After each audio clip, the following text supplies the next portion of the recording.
All right. So there is, let me point this out before I dive into this.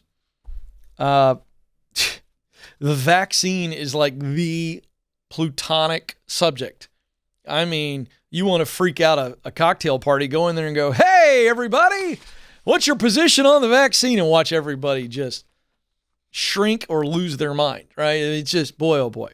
So before I go into this, if I don't, in reading a news article and some of the key facts, if I say something or don't say something that you just are disappointed with me on, I got news for you. I'll never see your negative comment.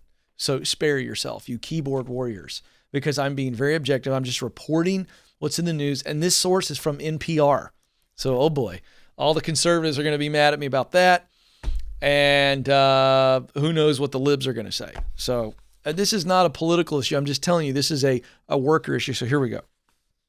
Thousands of workers are opting to get fired rather than take the vaccine. This is from NPR. For 33 years, Carl Bonak worked at his dream job delivering weather forecasts in Michigan's Upper Peninsula. He became so popular that that's what Carl says became a slogan at his station in the 1990s.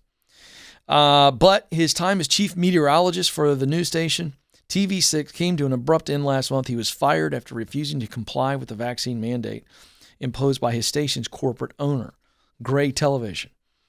Bonak said, I did not want to take the shot. I felt it was my right as a human being and a citizen of the U.S. to decide what I put in my body. Now, big headline, right? What are the real numbers? It's only 1% in most workplaces. Tiny fraction of overall employees that are getting fired over the vaccine. But when you start looking at this tiny percentage across all 50 states, well, now you're talking about thousands of people.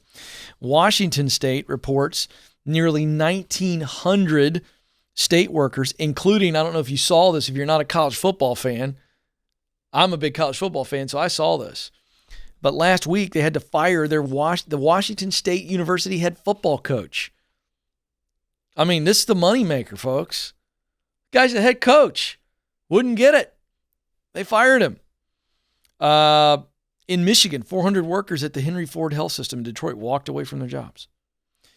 North Carolina-based Novant Health fired about 175 employees, and the list goes on and on and on. So we've gotten several of these calls over the last few months where people are calling me going, Ken, what should I do?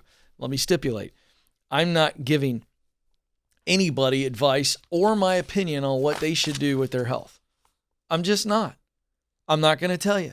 I'm not going to tell you what you should do. Other than I say you should consult your doctor. Probably a good place to start.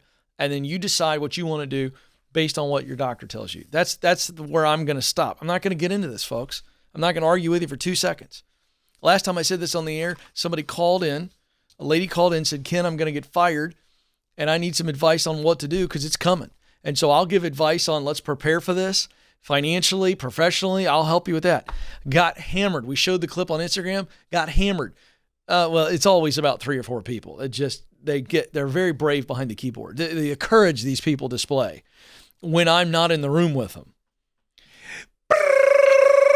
Ding! I mean, fiery darts coming at me left and right. Lit me up because I should have told her that she needed to take it for her fellow man. Well, I am not an epidemiologist. I'm not a doctor. I haven't even played one on TV, although I always wanted to. I always felt like I would love to put on the green scrubs and the white lab coat and walk around with a clipboard and act very smart. I thought that would be fun. Never done it. And so I'm not going to do it today. So there you go. Spare me the objections. Spare me the opinions.